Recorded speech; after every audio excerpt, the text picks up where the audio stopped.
So what if you were so wealthy you could afford a sedation tattoo? Would you do it? Let's face it, there's a lot of questions going around the internet right now about this topic, and we took the time to do a little research to get the answers for you. We are going to dive into the topic of sedation tattooing today. Sedation is meant to be for a medical procedure, using sedatives to put you to a twilight or to sleep. They're there to minimize the discomfort and take away the pain of the tattoo process. Now, this isn't being done exclusively by people that are seeking the pain-free experience. There are some people out there that have fibromyalgia or a neurological disorder that would stop them from being able to sit still long enough to get a tattoo. So there are going to be some pros and cons to this, and we're going to try to do each side of the conversation. Now, while it seems to be blowing up on the internet, there are some safety concerns and some controversies that are associated with this procedure. In general, anesthesia is considered safe. Most people can do multiple procedures under sedation, but there are some long-term adverse side effects that could possibly happen. What you need to understand is each time you go under sedation, there is a small chance of there being an issue. We're losing him!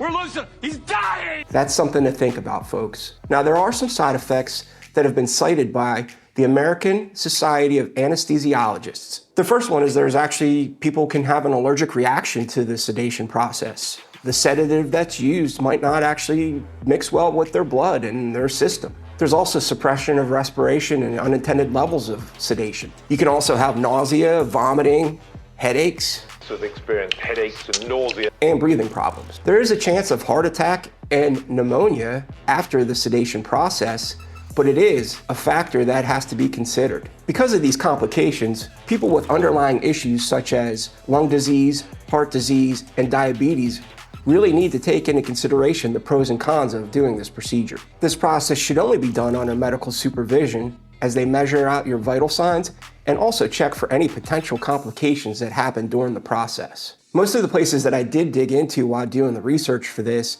seem like they were based out of a clinic type of building, but I'm sure there's going to be people out there that are going to try to skate around this. It might not be as professional as some of the places that I did find.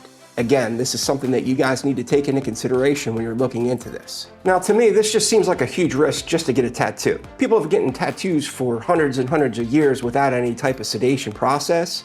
I mean, I could see numbing cream, right? Might have a tender spot, maybe your knee or rib cage. I've had multiple tattoo artists tell me that it is harder for them to stick the stencil onto your skin after you have used the numbing cream. Whatever the numbing cream has in it makes it not want to adhere to the skin. The other thing is that people go into this with numbing creams thinking it's the cure-all, and it will eventually wear off, and when it does, the pain can potentially be 3 times worse than it was before. There is an ongoing debate in the tattoo community around the safety and ethical implications of this tattoo process, and I am sure we're going to hear from both sides as this story continues to move on along the internet. We have conflicting views where we have the old school tattoo artists and the new school or newer tattoo artists. The older tattoo artists feel as though this is like a badge of courage, a thing that you earned. Tattoos should hurt in order for you to get a tattoo. We have the other side that feels as though you need to make the customer as comfortable as possible. Who's right, who's wrong? That's not for me to judge, folks. I think it's a personal thing. Some of the tattoo artists feel like it's going to alter the interaction between the client and the tattoo artist, and it also might affect the perception of the tattoo significance to the client because they didn't go through the pain process. There are also opinions that talk about the interaction between the medical field and the tattoo artists themselves. Are they going to have to go through some type of training, and are they going to collaborate with the medical field? Who knows? Ultimately, it comes down to the tattoo artist and the client to do their research. Make sure you're doing informed decisions. Really understand, is it worth the risk of just getting a tattoo? Now, because this is a growing trend that's on Twitter, Facebook, Instagram, the news, I tried to dig through the internet and find out some real deal people that have got this done. And I have to tell you that the list is actually small. I believe that some of this is rumor, and the amount of people that have had this done is smaller than you think. Hey everybody, if you like this episode and you feel like you're getting value out of it, please smash that like and subscribe button. It doesn't cost anything. So here's a list of the people that I did find. So the first one that I found was the rapper Tyga. Never even heard of the guy, but apparently he's famous, so hey, he made it to my list.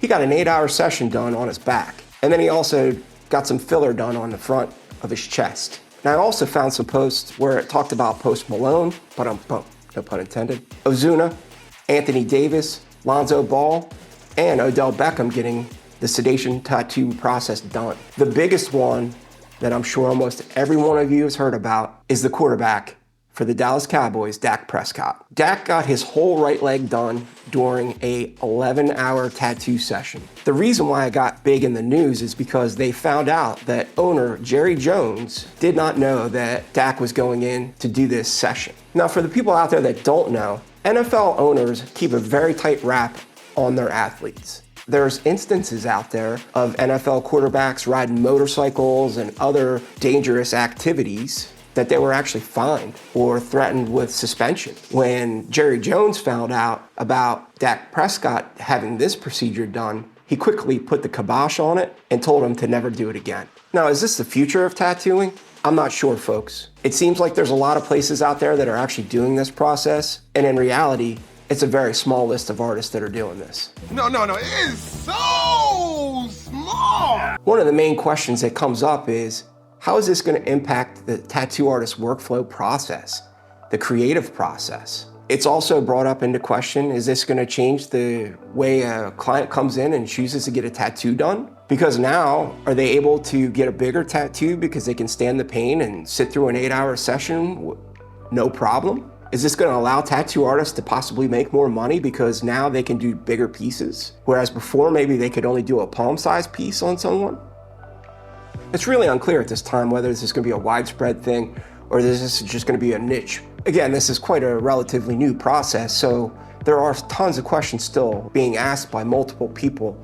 Most of them revolve around the safety part of it. I think one of the bigger questions that's come out, will there be changes that are going to have to happen with certifications and training? And if that's the case, what's going to happen to the cost of tattoos? Who's going to incur the cost for all these brand new trainings and safety classes that are going to have to happen? You. Is it really worth it, folks? Let me know. I'm going to give you a partial opinion because, to be honest with you, I don't really know enough about this. I'm not going to lie. I come from the old school train of thought. To me, it's one of those things that you kind of have to earn. But we all need to remember that tattoos are a form of expression. So if there is somebody out there that can't get a tattoo regularly because of their medical condition that they have, why shouldn't they enjoy having a tattoo just like everybody else? There is one key that I want to hammer down here, folks, and this might actually tilt your decision. We all need to remember that tattoos actually started out by warriors, military people, sailors, and outlaw bikers. These groups would actually get these tattoos because it would show people how brave, how tough they were, that they were able to do a tattoo. If we're going to have people now that are getting sedation just to get a tattoo, does it really take away that mystique? I guess in the end, folks, I really don't have a solid opinion. I think it comes down to personal preference. But what I'd like to hear is your comments below. Tell me what you think. Is this something that you would do? I mean, really, if you had the money, would you do it? I would love to hear what everybody has to say about this. So please make sure you comment below. Let's start a conversation. I want to thank you for taking the time to join us today. I hope you got some good information out of this, and we'll see you on the next episode.